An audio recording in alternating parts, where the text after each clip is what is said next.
at this fight for us, and it's a little bit murky where Fraser is. First of all, though, explain why this fight has grabbed the headlines, Fraser.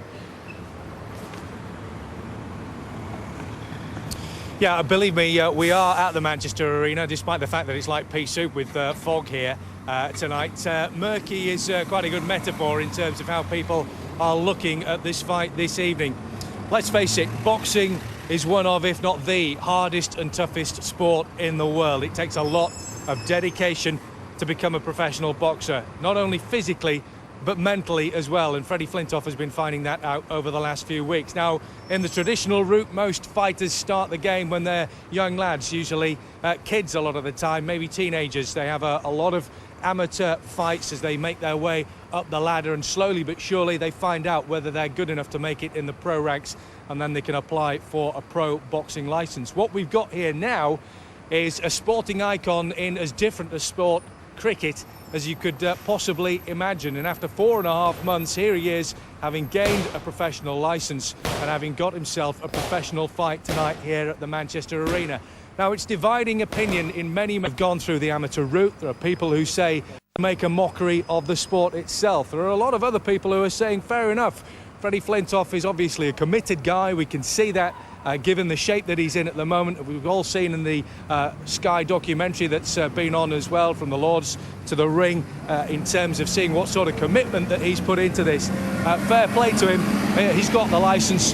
Give him a go. He's a big boxing fan, as we know. He's watched many fights. Great friend with Ricky Hatton, rather. So he is very committed, that's pretty sure. The big question is whether he'll be able to cut it when he gets into the ring tonight.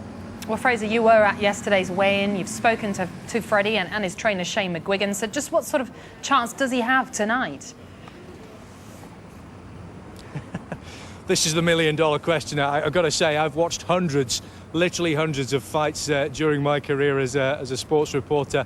This is one of those rare occasions where you look at it and you really are scratching your head in terms of what on earth are we going to expect tonight. Richard Dawson, his opponent, has been obviously pretty carefully selected. He's only had 2 fights officially, although he has had a third fight as well. His first fight, in actual fact, wasn't sanctioned. So although it was actually what you would call a professional fight, wasn't sanctioned by a board, so on his official record he's only got 2 fights. But of those 3, he's had wins. He's not had much of an amateur career either, but let's face it, that's 3 more fights experience than Andrew Flintoff has got. So he's about to find out that boxing can be one of the loneliest sports in the world, because when you're in there, man against man in the ring, it doesn't matter how many thousands of people are out there watching you and cheering you on. You are the only one that is in there. You are the only one that can defend yourself and stop yourself getting seriously hurt.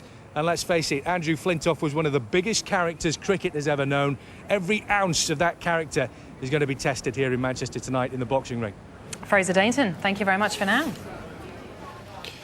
Fraser just couldn't call it. I don't think anyone can they? My goodness, Flintoff in the ring tonight.